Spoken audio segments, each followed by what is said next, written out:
The spring riding season is coming up, and you better be ready.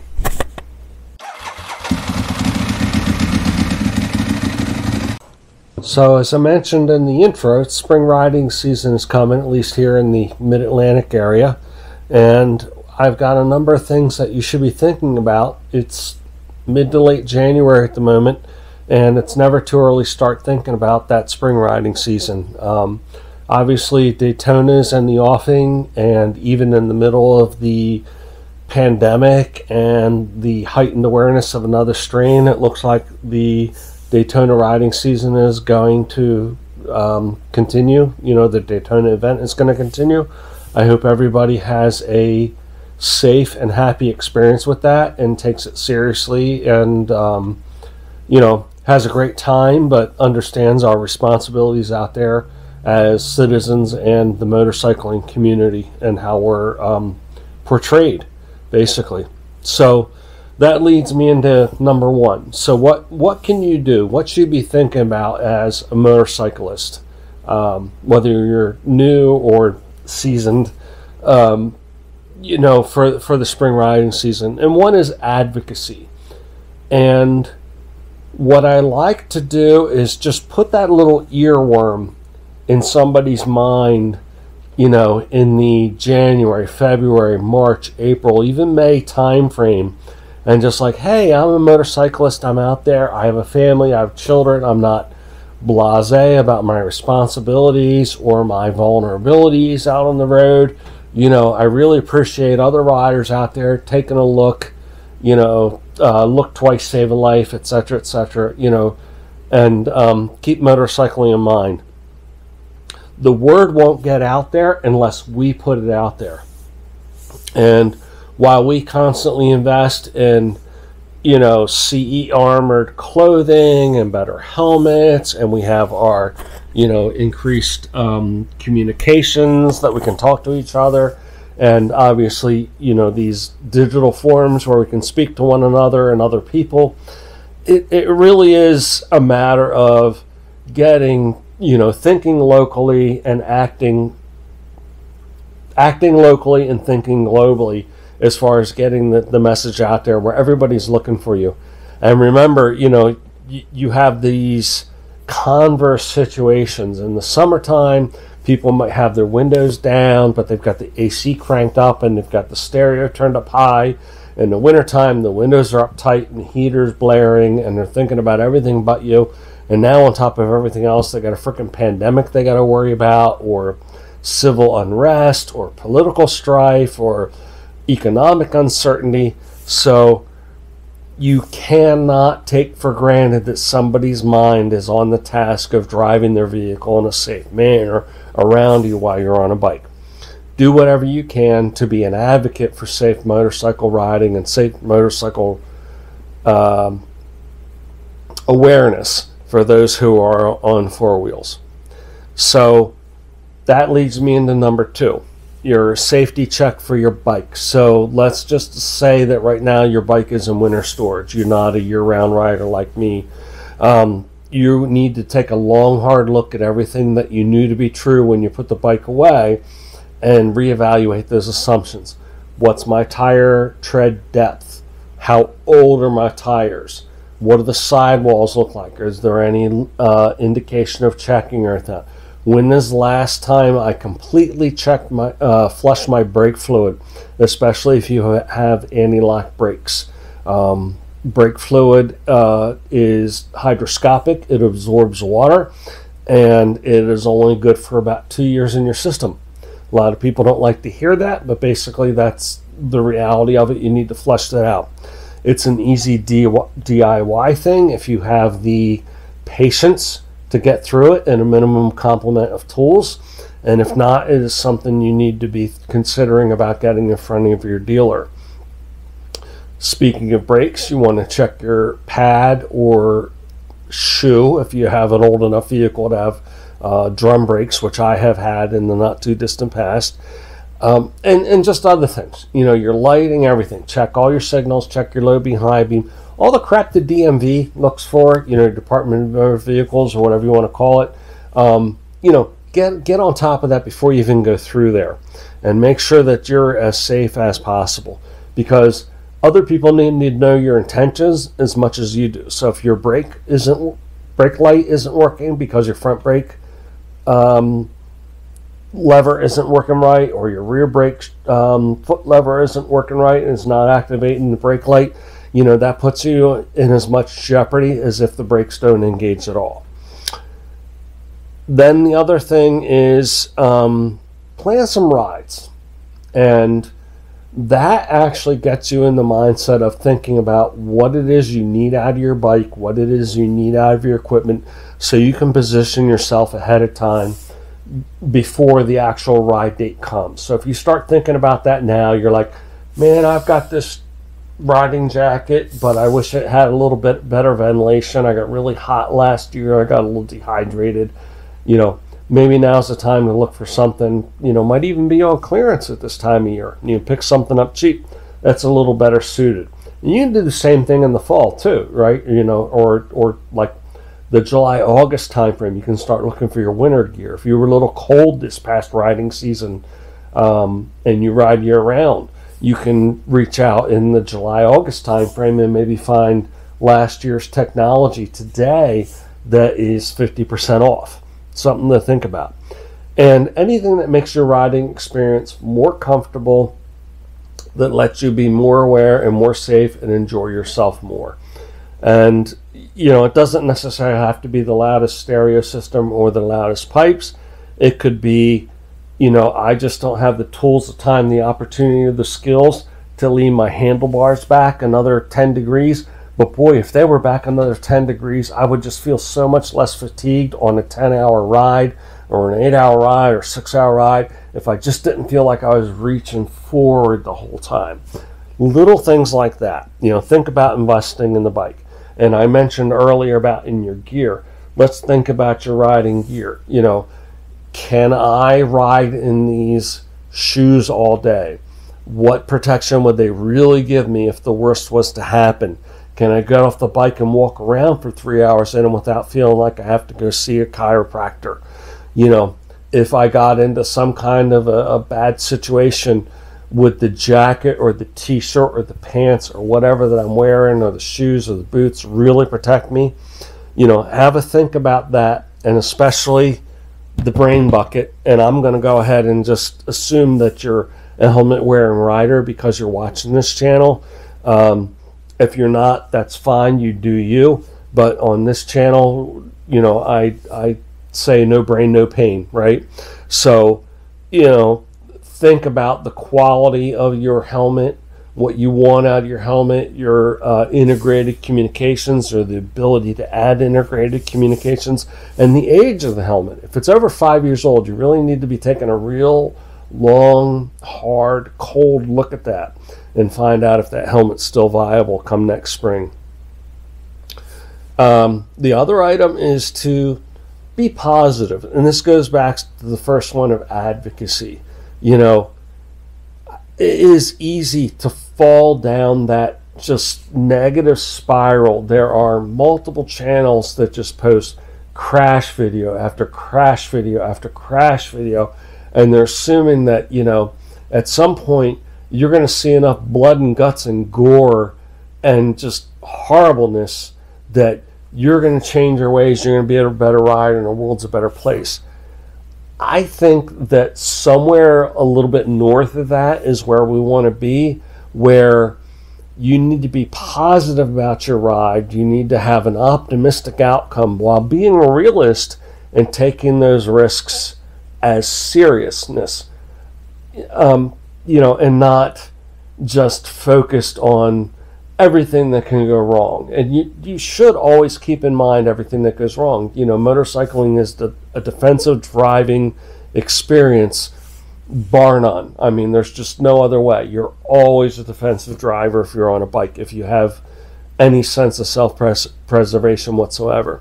But if you are so mired down in, I'm going to die, I'm going to die, I'm going to die, eventually you're going to die, because that's your mindset. And that's my opinion. That's where I land on this. So, think positive be positive when you're an ambassador. Be positive about motorcycling. Talk about the cognitive benefits, the spiritual benefits, the health benefits that you're achieving. How it motivates you to stay in shape so that you can ride longer, so you can be more comfortable at the end of a ride. For me, I call it my mental reset button, going for a ride, and it just allows you to clear your head and get things done that you couldn't otherwise do. The other thing is to think through the season, the gear, the bike, and the trip. So especially in the earlier part of the year when you make a trip, it's not always a linear A to B. Sometimes you have to think about wearing multiple layers of clothing or taking different types of clothing with you. Think about what it is you already have in your arsenal and what it is you might need to add to it in order to get from A to B. You don't want to be pushed into a situation where you're half to 2/3 of the way through your trip and you all of a sudden have to pull over the side of the road and buy a $200 pair of pants or a $200 jacket because you're just freezing and you're not going to get there otherwise. Or, that's the time you finally pulled the trigger. I'm going to get heated gear. That's an opportune moment to get that. So if you can think through that ahead of time as much as is possible, you're going to be time and money and frustration ahead.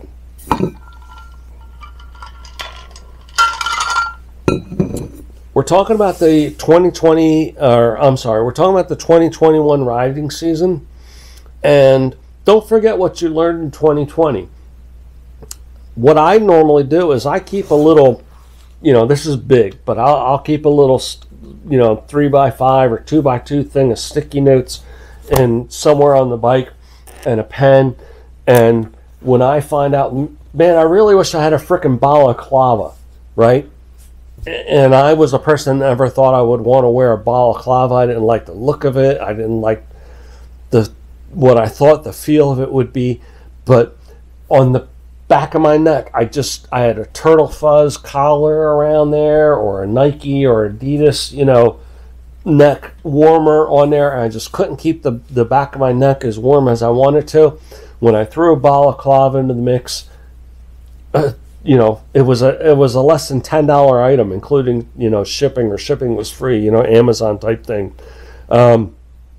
Really made a big difference to my ride, because you just don't understand how much of your attention is pulled away to thinking about what's uncomfortable on you until that has been corrected, and you realize that's no longer an issue, and you start thinking about other things like, wow, I was devoting a lot of time thinking about how cold the back of my freaking neck was.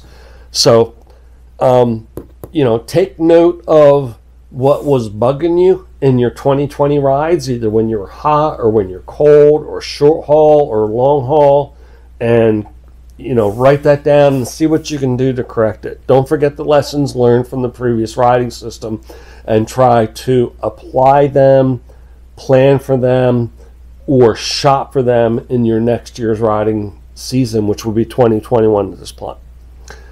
The next item is I want to talk about inclusion in motorcycling. So a lot of times there are these guys that are just like, well, if you're not for us, you're against us. Well, you're only 19 years old. You don't know jack shit, Scooter. So, be on your way. Or look at that old guy. He doesn't know anything. We're doing 200 miles an hour and he's putzing along. He's barely keeping pace with the speed limit. Let's let him, die on the side of the road and get the hell out of our way. There is room for everybody. I'm the geezer. I can learn to this day and age from somebody older than me or somebody younger than me. And I can have a great riding experience with somebody my age, much younger than me, or much older than me. They don't have to be my same gender. They don't have to be my same race. They don't have to be from my same economic situation. We just have the love of riding, and whatever that is, that means to either them or us at the moment, and common at the time. And trust me, there is room for all of us on the road. We have enough trouble keeping the people with four wheels or 18 wheels, you know, having them keep us in mind and being safe around us without being divisive or, you know, having animosity in between us. That's just not going to work long term. So do what you can to take advantage of the situation when it presents itself, to be gracious, right? You don't have to run up to somebody and go, hey, Mr. Hyperbike Rider, you know, here's my AARP group that I ride with. You know, do you want to putt along with us? You know, we have a lot to teach you young fellers. You know, it doesn't have to be like that at all. It just has to be like, yeah, we're all out there together.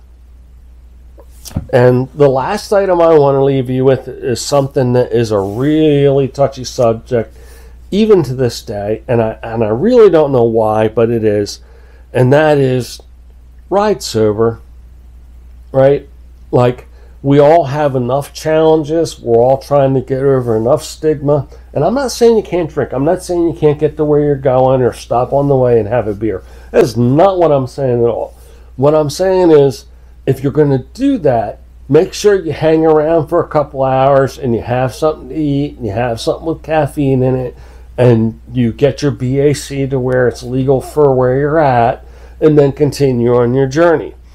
One of the best rides on a trip that I had was with a buddy, and one night we just said, you know what, it's just been a really long haul and we'd really like to have more than just a couple of beers. You know, we'd kind of like to maybe tie one on, maybe have a couple spirits as well. And we talked about it back and forth for just a couple of minutes and realized we're just going to get an Uber. We're going to leave the bikes at the campground or the hotel, and we're going to take an Uber into town. We're going to find a bar with a good vibe, and we're going to hang out, and we're going to do what we want to do, and we're going to have the Uber come pick us up and pour us out at our hotel or our campground, and not have to worry about being out on two wheels and being all tanked up. And by doing that, we didn't put ourselves at risk, we didn't put each other at risk, we didn't put other people at risk, we didn't add to the prevailing stigma of motorcycle riders, we didn't involve anybody else in our nonsense. If we were to get in an accident, it involved a four-wheel vehicle one way or the other by their fault or ours, and, you know, did the quote-unquote responsible thing. And I really hate the whole PSA thing, but, you know, I'm just trying to point out there is a way to do what you want to do and get it done without having to put yourself or anybody else at risk. And if you think that is caving or conceding or relinquishing your rights, I honestly feel sorry for you. You know, I don't know how else to say it. You know, you're poised to have a much better time if you don't have those worries and you're not pushing those responsibilities out on other people. So I ended this on a little more negative note than what I wanted to, because I think it was the sixth thing I said was to be positive, and that's what I want to do, is be positive. And the way I wrap all this up is I've given you a menu that if you select most of the items on there, you're going to have a positive 2021 ride experience. Please like the video and leave me the comments, either, you know, contrary to what I've said or in support of what I said, and I'll try and respond as best as possible. You know, if you just want to flame, nobody has the time for that. And again, that's all about being positive. I'm just going to ignore that. But, you know, if you want to have a conversation about any of these things, I'm more than invite you to do so. And if you found this engaging, if you found this kind of in line with the way you think about motorcycling, please hit subscribe and look at the other videos on the channel. I think you'll be surprised. We're a little long-winded, obviously, but you're going to find information that is either in line with what you already know or you think you know, or taking you where to you think you want to be, or maybe even challenging you here and there. Ride safe. Namaste.